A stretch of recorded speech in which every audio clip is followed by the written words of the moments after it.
All right. I hope you're all very excited about this whole conference because I think it's phenomenal. I'm excited to hear from all the speakers that we have here.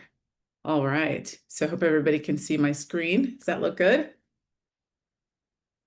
All right, we will dive right in. I want to be able to give you guys enough time to absorb all this information. It's kind of a lot, very technical, but I think you'll get a lot out of it. And yeah, this is new for I think for a lot of people. I've been sharing this with a few people close to us, and I shared a little bit with some of my clients, but you guys are the first to hear this entire presentation about AI and income protection.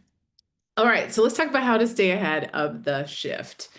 So let's talk about just for briefly who I am. Let's touch on that for a second. I know that Laura already introduced me, but I want you to understand that I'm someone who knows this information and I want you to know that I'm someone with boots on the ground who understands what's happening in this arena. So, my name is Tanisha Souza. I grew up in San Jose, California. That's the heart of Silicon Valley, which is where we see a lot of the AI stuff coming from. My mother spent most of her life, most of her career in the IT space, right? In the IT industry as a computer software engineer. And many of my friends come from that field, actually. And I've also founded and I own several successful companies. I'm a US patent holder, a lawyer. I graduated from UC Berkeley with my undergraduate degree, and I have my law degree from USC. So, a lot of background. Of course, I'm from California originally. So, a lot of background in this arena. The patent I have is on software. So, I'm not going to talk about that today. That's not really why I'm here. But I am an investor. And I've been an investor for 20 years, and I've over 20 years actually. It's been about 27 years. I've for 20 years, I've used my patent to teach people how to create passive income with the income they already have with my company Tardus that Laura mentioned to you. But that's not what we're here to talk about today. Today, I'm going to talk about AI and how, if it hasn't already done this, how it will affect your income in the future. It could be for the positive or the negative. And this is something that I've been following for some time, primarily because of my business, Tardus Wealth Strategies. Like I said, I own several companies, but this one is, I think, more relevant. In our 40 minutes together today, I'm going to show you what you can expect when it comes to AI in the job market and in the business markets. And we're going to talk about how you can prepare for this. Um, and I want you to know this doesn't have to be a doom and gloom conversation, but it does have to be a conversation. And I will have some ideas and some practical things that you can start doing immediately. So to understand this, we're going to connect some dots. So let's start off with data centers. Now, maybe you've read about them or heard about them. Why do we need them? What's a data center anyway? If you're not familiar with IT or the things that I'm talking about or AI, you may not know what that is. So there are four reasons. AI is incredibly power and compute hungry. So every chatbot you see, every virtual assistant and chat GPT engine, it needs to use power. And the more companies integrate AI into their business operations, the more power we're going to need. And that's where data centers come in. So the US is the backbone of Amazon, Microsoft, Google, Meta. These are going to be the providers of AI. And AI-driven business transformation is happening across every industry, and companies are actually rushing to implement it. And we're basically in a global race to see who can do this, the fastest, the best. And that's why you see all these wars between OpenAI and Meta and things like that. Now, I mentioned that my mother was a computer software engineer. She doesn't do that anymore. She's semi-retired. But when she was doing that most of my life, she worked for Hewlett Packard for about 30 years. She worked for Fujitsu for, I think, 10 years, eBay, a lot of the companies in the Bay Area, the big companies. And so, part of I grew up and understanding all of this, the Silicon Valley language, what they're doing, what to expect. I know I knew some things before things happened because of my mom's background. So just to kind of give you more of an idea of why I know some of this stuff. Now, the United States is building these data centers at a super, super fast rate. This is the beginning of the AI industrial revolution, and data centers are the new factories. So if you can think about the industrial revolution from the past, the factories and how people built things, well, this is the new factory. So you can see that the projected growth of AI-driven data center capacity in the US from 2024 last year all the way to 2030, 5 years from now, you can see where we are today and where we're going. So just last year, it was, you barely saw any lift. Maybe, if you look at the capacity, it's more than doubled. And in 2026, next year, it will have tripled. And it's just going to keep growing exponentially until we see this massive swing by 2030. And so what I'm going to talk about is what I anticipate happening over the next 5 years. And it's not a guess or a guesstimate. It's really based on what is actually happening right now, what they're planning, and so I want to share with you what they're doing. So we're building data centers that will then offer incredible power that will enable companies to use artificial intelligence more cheaply. So the cheaper it gets, the better. So data centers offer more AI capability, cheaper scalable intelligence, and then we see mass business adoption of AI. So it makes companies a lot more profitable. So I'm curious to know if we have any business owners out there, or we have any people out there, how many of you are currently using AI? I'm curious. I'd like to see if you would just put in the chat, how many of you are using AI right now? In some capacity. Okay. Okay. Yeah. So you can see that a lot of people use AI. There's still people that are not using it, but a lot of people are using it in some capacity. We see students using it. My daughters who are college students. One of my daughters, a college student, she is one of the people that uses AI quite a bit for studying, for taking notes, all that kind of stuff. So we're seeing it being used in colleges, in high schools, in businesses, etc. Now, it's not a matter of if they will implement AI to replace workers. They will, right? So who's doing this first? That's really the first question, is who's doing this first, and how will that impact you, and what can you do about it? So the first is large businesses. These are businesses with huge research budgets that are adopting the most quickly. So you can see that the ones that make over $30 billion, those are the ones that are doing this the fastest, the biggest, right? They're implementing it all over the place. 10 to 30 billion, they're next. 500 million to 10 billion, they're next. And then we see the ones that are under 500 million. So it trickles down, but they want to learn as quickly as possible how to use and deploy AI. They're the first adopters. They want a huge productivity boost. So you can assume, and of course it's obvious and it makes perfect sense, that these companies, especially the ones from Silicon Valley, they're the ones that are going to be the first adopters. A lot of them are creating the AI technology. And of course, if they're creating it, they're going to adopt it. But not only that, all of the businesses around them, ones that we use, a lot of the companies that we use for our business are located there, and they're also using it. So in most of we use Office 365 that has Copilot. We use Salesforce. Salesforce actually uses Einstein, and now it has Agentforce. There's so many different major companies in that space that are using it, but those are the huge companies that are using it first, and they're adopting it. So the four industries leading adoption are IT, finance, professional services, and manufacturing. So right now we're hearing what Stanford AI calls the canary in the coal mine. So they did this entire study on what's happening, and actually there's lots of companies doing this. So I'm sure you've probably seen the study that Microsoft did about the 40 industries that are most likely to be disrupted by AI and the 40 that are least likely. We're not going to go into that in this discussion, but I want to show you at least the 4 industries leading the adoption, and then we'll go down and you'll be able to see how it affects other industries as well. So these 4 industries, IT, finance, professional services, manufacturing, are leading the charge, and this is what it looks like. First, IT is restructuring, coding, and customer support. So this is why you're seeing layoff numbers starting to come from Silicon Valley, for example.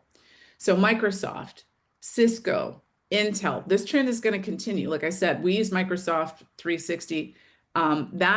If you are using any kind of technology, like for your CRMs and things like that, and they're from any of the big companies that come out of there, you're going to see more of these major layoffs. Here's another one in finance. Morgan Stanley, they're laying off 2,000 people in a shift toward AI-driven efficiency. Citigroup and Goldman Sachs have announced anticipated reductions of up to 200,000 jobs over the next 3 to 5 years. Professional services, the big 4 accounting firms are laying people off, right? So PricewaterhouseCoopers let go of 1,500 employees. Workforce rebalancing is already starting. That highlights that up to 50% of jobs in audit, tax, and advisory could be eliminated within 3 to 5 years due to AI automation. And if you think about it, the reason why is because when you're looking at things like call centers or customer support that have routine inquiries automated with chatbots and voice agents, you don't need to have people sitting at a computer answering questions, even if they're overseas, right? Before we used to, use customer service, or we need to change our reservation or whatever it is, and we'd be talking to somebody potentially in another country. Now, we're eliminating that need because we have customer support that's so easily done through AI. Same thing with coding and IT tasks. I don't know about you, but like I said, I have a lot of friends in the industry that are in the, computer science industry. And that was the field that everyone was telling their children to get a degree in. And now it's very difficult to get a job. What we're seeing is with Gen Z, for example, they're graduating college and there are millions of them that cannot get a job. So when we're looking at IT coding tasks like debugging code, it reduces the need for junior engineers, back office automations, all of that. So the reason why these big firms, again, are first is not only their R&D budgets, but the digital infrastructure and the scale, right? They have the ability to realize these cost savings immediately. The sooner they can implement, the faster they can be more profitable. Okay, and who doesn't want to be more profitable, whether you're a small business or a large one, of course. Okay, then there's phase 2. So we talked about phase 1. Phase 2, it's coming quickly. And that's next year, 2026, right? We're in the middle of 2025 right now. 26 is coming up real fast. So they're going to move from pioneer and prove cases, and those practices will become commodities, basically, meaning it's going to be easy to deploy it in various ways throughout the company. Okay, and so we're talking about knowledge work, report drafting, research summaries, compliance checks, creative work, marketing copy, video editing, design templates. Okay, and I'm going to give you a couple of real life examples. So I wrote a book that was an Amazon bestseller. It's available globally, and so it was, it did very well. I was seeking out someone to do my audiobook when I authored this book, and this is before I knew much about AI and all that. So at least, I mean, I knew about AI, but I just didn't know it was capable of doing some things that it can do today. So I was out looking to hire a company to do my audiobook, and they were going to hire voice actors. There's a lot of work that had to be done. It was going to take 4 weeks to do it and all of this. And so it's going to be, thousands of dollars. Fast forward to today, when now there are companies like 11 Labs that can take my voice, and this is what I actually ended up doing, and that can take my voice, clone it, and actually record the entire book for me in my own voice. So I have my own audiobook now that I only paid, the amount of money for the AI tool, which I think is $50 a month or something like that. So again, it's eliminating certain industries and fields. Creative work is an example. I also used to hire people to do my video editing, my videography for my ads, say like a book ad or something like that. And so they would hire actors and they would do, create these videos, and it would be thousands of dollars. Now you can create AI videos where you can't even tell that the people aren't real in some cases. And it's going to get more and more hard to tell as time goes on. So those sorts of things, graphic design, management tasks, what you're going to see are those types of tasks are going away because AI can do it more efficiently and faster. So first, we're going to see augmentation, right? Where AI assists humans. That's kind of where we're at right now. Then we're going to see substitution, where AI replaces the bulk of the work and humans supervise. And they really do need supervision for various reasons. I'm not going to get into the details of that today, but that's part of this whole thing. So phase two is coming quickly, and then we hit it, right? After phase two, what happens? We hit it. It's the tipping point, and that's something really big that's going to happen between 2026 and 2028. And it's not the data centers. It's not the data centers, because those will be complete by that time.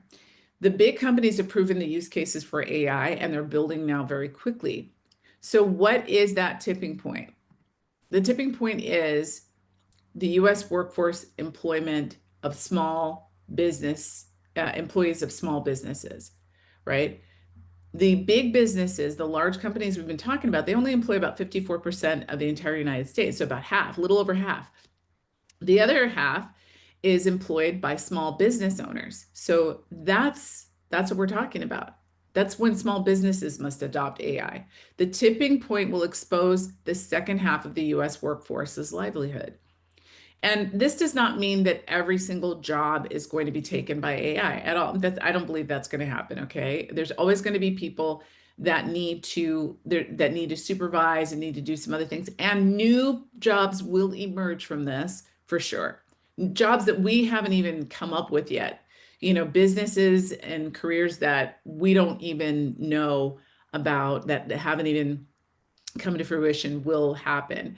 But the tipping point will expose that second half of the US workforce. And so here's what you need to look for. So first of all, think about the market conditions that are forcing this. What's forcing this? First thing is competitive pressure and peer adoption. So when you have a small business who is implementing this, let's say it's a restaurant, right? A restaurant that's employing AI in their business. And you might think, how can a restaurant do that? Well, there's ways that every business can implement AI. But let's say competitive pressure. They're looking at the restaurant across the street, and they're able to produce food faster. They're able to get the people fed faster, do it cheaper. They're able to do all of that. And so they're going to have a competitive advantage over the restaurant on this side of the street. So by mid-20, well, where we are right now, 68% of small businesses are already using AI, right? I asked the poll, how many of you guys are using AI? And it turns out that 68%, according to this Goldman Sachs 10,000 small business survey, 68% are already using it. That means that those who are not using it will feel pressure and start losing market share to those that are. If you're in business, you know exactly what I'm talking about. Here's another thing: rising labor costs and talent scarcity. Now we have the fact that wages are rising, but it's harder to find really good talent.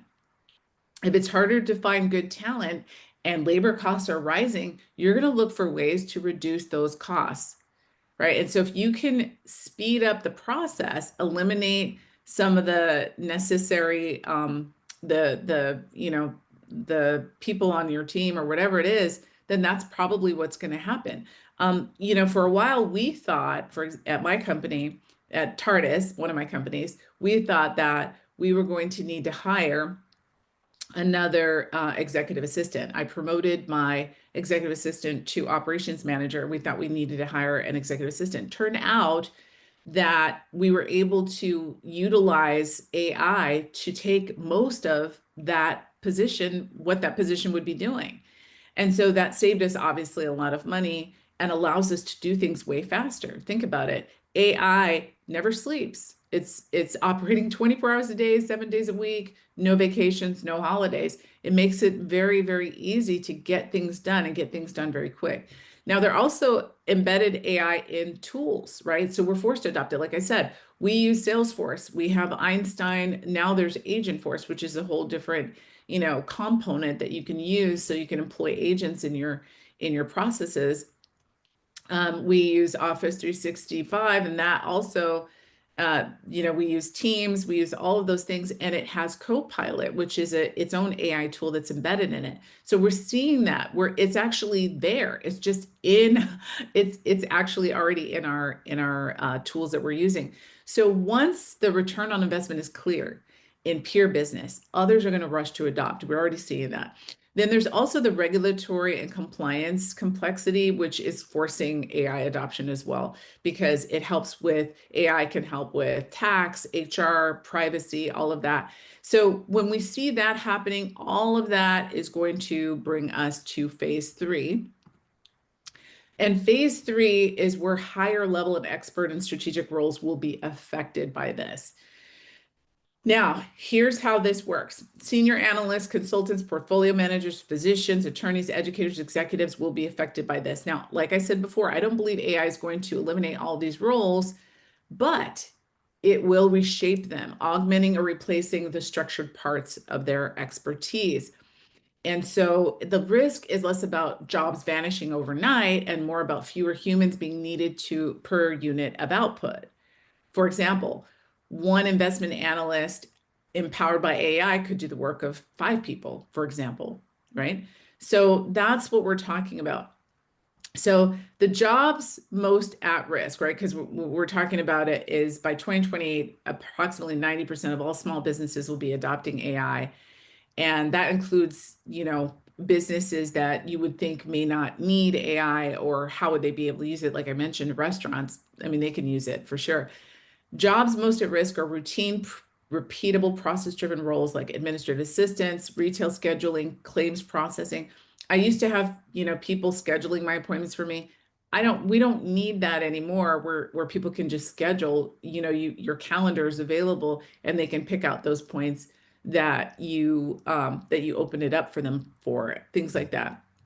Entry-level white-collar positions, junior analysts, paralegals, basic accounting, and then new jobs will emerge. This is what I was talking about. AI oversight, customer-facing creative strategy. There's so many things. I think, when we're talking about cybersecurity, for example, right, that's going to be more important than it was before with AI. And so you need to have AI tools that will be able to combat some of the things that we're anticipating are probably going to happen. But the challenge here is that the speed of job displacement may not, it's probably going to outpace the new jobs, right? Or creating the retraining that people are going to need to change what they're doing. And so those are the things that we have to watch out for and look out for. So here you have it. We're looking at a short time frame and a lot of unprecedented change. So the timeline from 24 to 2030 is early adopters from 2024 to 2025, 2026 to 27, mainstream adoption in small businesses and enterprise functions, and then widespread displacement across back office sectors. It's not limited to white collar. We'll see this in blue collar. I know someone whose uncle worked for, I think it was John Deere, which, is the tractor company, and for I don't know, 30 years or something like that, and he was recently laid off. And part of it had to do with what we're seeing here, this AI industrial revolution. So I know Duolingo laid off hundreds of people, like almost its entire staff. We see Vogue using like AI models and weird stuff. I mean, there's a lot of interesting things happening. But again, this does not have to be doom and gloom. So what's next? Right? What's next? Here's what's next. You need a plan. And I want to share with you some things that you can start doing today. And I'm actually going to demonstrate to you what you can do today to help you get ahead of this, to stay ahead of what's coming. Okay. So most people still think that AI won't affect their job or business, or at least not anytime soon. But the truth is, if your job can be written down and as a standard operating procedure, then you can be replaced. So if there is a standard operating procedure for your job, you can be replaced. Or if you're not good at using AI, right? You don't want to use AI. AI is ugly to you. You don't want to have anything to do with it. Will they want to keep you? Because they will adopt it. And those who do embrace it and move forward with it are going to be a lot more effective in their jobs than those who don't. So there's a lot to think about here. There's a lot to think about. All right, here's a snapshot of just some of the careers that are on the chopping block. It doesn't matter if you have a college degree. You can see that bank tellers, insurance agents, finance analysts, radiologists, technical writers, graphic designers, tax preparers, paralegals, loan officers, those are very high risk. And the reason is because they are transactional or rules based, or you can basically get the information you need online. And think about it, most people just take bank tellers. I mean, how many of us actually go into a bank these days? I mean, I rarely do. Like, it has to be something kind of major or catastrophic or something for me to have to actually physically go into bank. Most of the things I do online. And then I also use an app, right? If I don't do it online on my laptop, I will do it on my phone.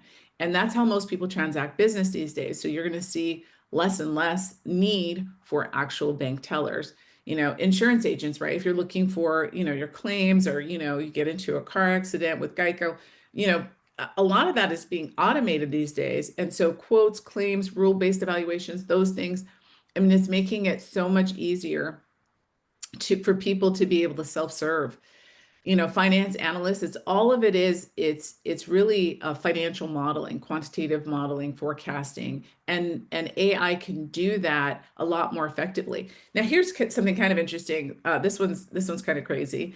I saw this article that said that I read a lot of this, I study a lot of this, but that AI outperformed 95% of doctors on the medical exams.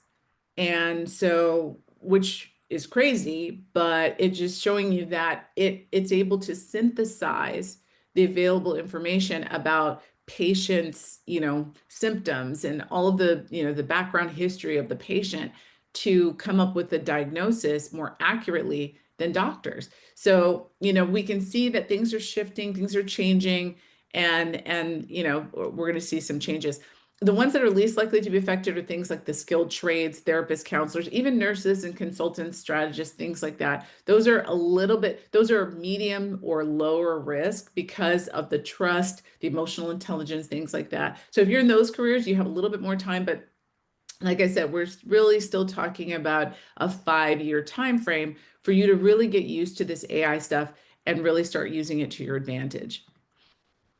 Now that I've given you that to think about, I want you to think about how you can prepare for this. And what I realized in my 20s was that wealthy people, and I'm there now, and been there for a while, so I can say it with confidence that they don't rely on jobs for their income, right? They don't rely on even their business for income, right? Their business brings in the income, but then they make sure that they're building wealth on top of that. So it's not reliant on, the economy or, whatever the situation is happening. They rely on cash flow from assets, but most people don't have cash flow systems. Whoops. Oop. Uh-oh, what happened? Okay. Can you guys see my computer? Yes, I Okay, can see great. your screen. Okay. All right. My computer just went blank for a second. Okay. So what I realized in my 20s is that I needed to have cash flow. I needed to have passive income from investments. That's what That's what the wealthy do. But most people don't have those kinds of systems in place. Most people are high earners. There's a lot of Americans um, that are high earners, and even people who don't, they are basically just one paycheck, one layoff away from losing their lifestyle. And I'm talking about doctors. I'm talking about lawyers, people that I used to work with. That's what I'm talking about. So it's not really looking good for most people. 40% of Americans are asset poor. 49% live paycheck to paycheck, and 11%, a small slice, is considered truly financially stable. So the real threat is not only jobs, it's the loss of income that you don't control. So my recommendation is that you prepare for this, and that's the gloomy part, right? But the good part is you have time. You right now, you have time to prepare, and so do your children. If you have kids like me, I have a 20-year-old and a 17-year-old, and one of them's like, she's going to be out of college, in a couple of years. The other one's going into college next year. She's a high school senior. They're looking at all of this that's happening. They're like, oh my gosh, mom, like what's going on? Fortunately, what I've been doing is teaching them exactly what I'm sharing with you today. I'm telling them, get into this AI thing. I'm telling them to create alternate streams of income now. Imagine if I knew what I knew, what I know now, if I knew this when I was in college, it would have been a totally different situation. So this can help your children that are entering the workforce or working now. Okay, so here's the thought. AI can be your competition or it can be your leverage. Use the same disruptive tech to build your freedom. Lay the tracks now to create a way to support yourself with systems that build cash flow for you. You can use it to accelerate wealth. And there's tons of ways of doing this. I'm sure you've seen a lot of it on the internet. You can start businesses using AI. You can stock trade using AI. There's lots of things that you can do. But I'm going to show you an example of how I'm going to show you some examples of how it can be used to invest now. It can be used right now to invest smarter. So here's some passive investment income. And what I mean by passive is not active. So stock trading to me is a little bit active. And so I don't consider that really passive, but that is a way, that is something, if you wanted to do that, that's something that you can do to create that safety net from AI. If you're good at that and that's something you're interested in doing, and that's once you want that to be your job, you could do that. But what you need is job-proof income, which earns whether you're working or not.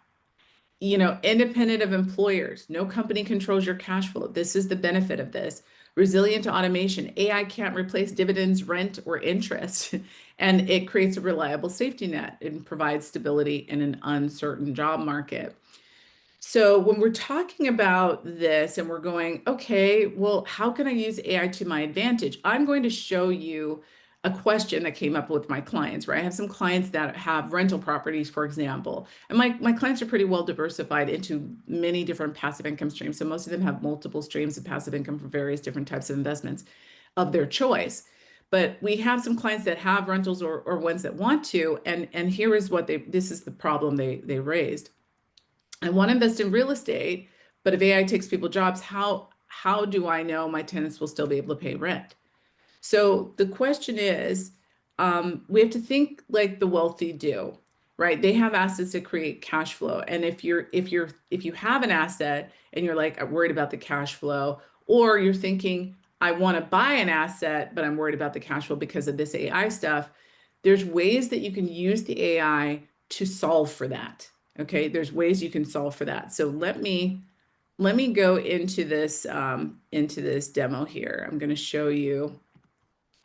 I'm going to pull up my trusty dusty ChatGPT because I'm sure most of you actually use or have used ChatGPT. So let's get into that. I'm going to pull this up, and I want to give you a live demo of what you can do here.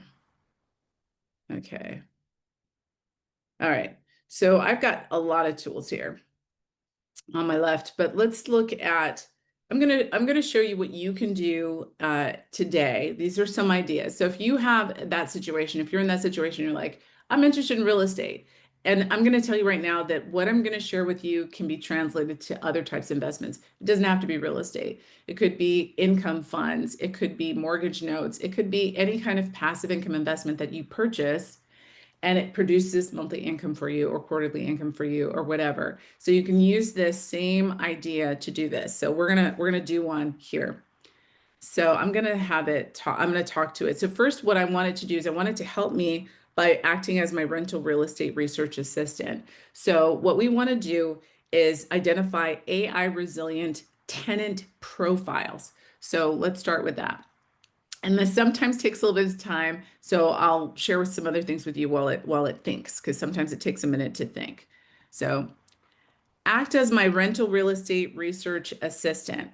Use publicly available information to research and identify strong rental markets. First, list careers least likely to be replaced by AI in 2030 with a brief explanation of why. Provide sources for your reasoning. All right, so we're going to let it think for a second and we're going to let it do its thing. Now, while it's doing that, I want you to realize that every single problem that you're looking at as far as investing is concerned, it's not always going to be solved by AI, but you are going to be able to have some alternatives and options, including you can use AI to do research for you, like I'm sharing with you right now, help you build criteria for investments, things like that. And there's just so much you can do to enable you to really be in the right position. Now, imagine how this gives you an advantage over other investors. So if you, for example, are interested in rentals, and that can be a hot market sometimes, right? We know that interest rates are a little bit higher than typical, but there's still ways that you can actually reduce the, actually make it so that you have a higher cash flow, even if interest rates are higher. And there's ways to use AI to do that as well. So let me tell you what I've done with mine. I actually have I have a multifamily property rental assistant that I use because I like to buy commercial real estate. What that tool does, and I built it in ChatGPT, what it does is it helps me to quickly identify rental properties that I would want to buy. So I've built my criteria into the back of this tool. It's sitting right here. I built my criteria into the back of the tool so it knows what I'm looking for. When a realtor gives me a property with all the financial information, I just put it in it and it spits out a result. It gives all the checklists of whether or not this meets my criteria. Then I can go back and I can use other tools and say, okay, what if we financed like this? Or what if I got an interest only or an ARM loan and then refinanced it after 5 years? Or what if I did this? Or what if I did that? And it will give me a 5-year projection or a 30-year projection on each property. Now, I have to tell you, this used to take me, it used to take me close to, I don't know, I think it was maybe, it would take me a week sometimes to do just research on maybe 2 or 3 properties. Now I can do it in minutes and it's just so much more fun. Now, if you're thinking investing is hard or investing is difficult or any of those kinds of things, and we'll just do this so that we can actually wait until that's done. But in case you're wondering, you're like, investing seems hard, investing seems really complicated, it seems difficult.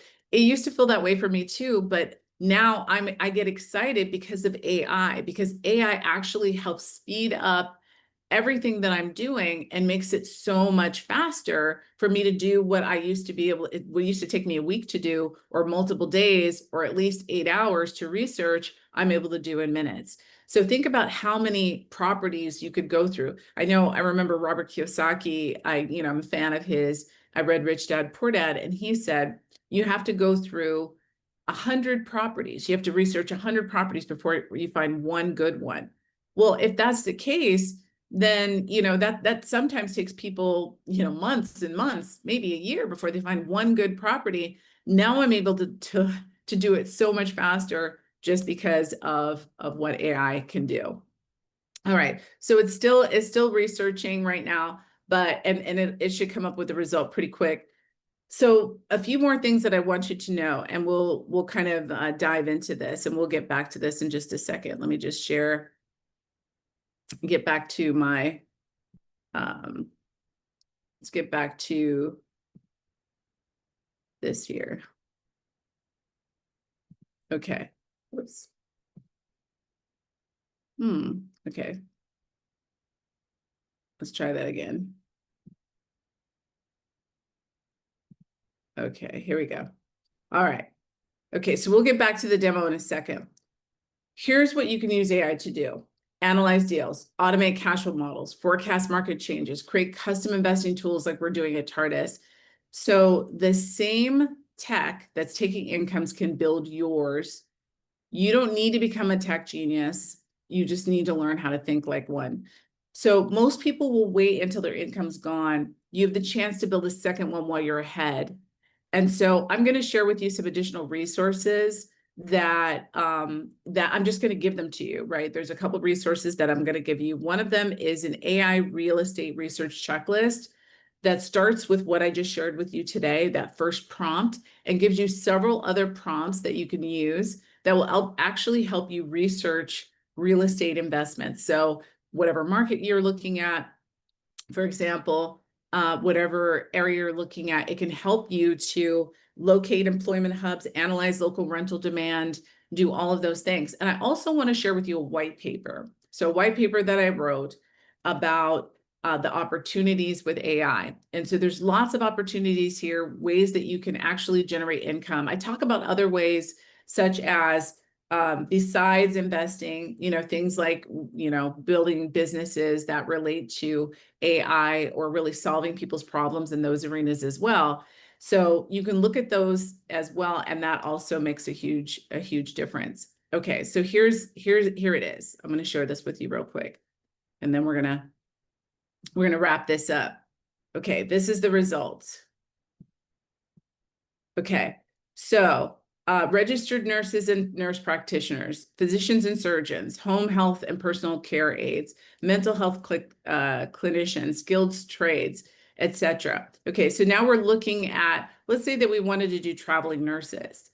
Okay, and if we wanted to use traveling nurses and do midterm rentals instead of long-term rentals or short-term rentals, like maybe for 6 months or 9 months as they're traveling, you can look at specific employment hubs around the big hospitals and you can have it do that research. So I've actually put all of this out for you and I'm giving it to you for free so that you can see exactly step by step how to do this for rental properties if that's something you're interested in. But again, this can be translated to other types of investments. If real estate's not your jam, it doesn't have to be. And so I wanted to show you how it gives you this information and it gives you sources so that you know it's not just making things up. Sometimes AI does make things up, by the way.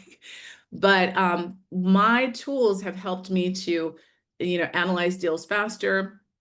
It's helped me to do just pretty much get those deals, get my hands on those deals quicker. And it's enabled me to just be a lot more efficient and make more money. And it makes it so much more fun. Like I said, the least work, the less work I have to do, the better. All right. Last thing. Okay. At Tardus, we've been teaching passive income building strategies for 22 years. We recognize that, this is our time. We're teaching people how to expedite this with AI and how to create streams of passive income so that by 2027, you have backup income streams in place. So join us for 3 days in September, where we'll work for an hour every day for 3 days to build 3 tools that will help you use AI with your investing, whatever that looks like. I mean, this is going to be an adventure over the next 5 years. And I'm excited about what's to come because I'm already prepared for it and I want to help you prepare too. So whether you work with Tardus or not, this is cutting edge information. Most people are going to wait until their income's gone. You have a chance to build a second one while you're ahead. Thank you for your time today. You can use that QR code to register for our event and also get those tools that I talked about. I want you to have the white paper that tells you different ways to use AI to create passive income and the AI real estate research checklist. Those are bonuses I'm giving away completely for free just to help you. You can start using it right away to start building passive income.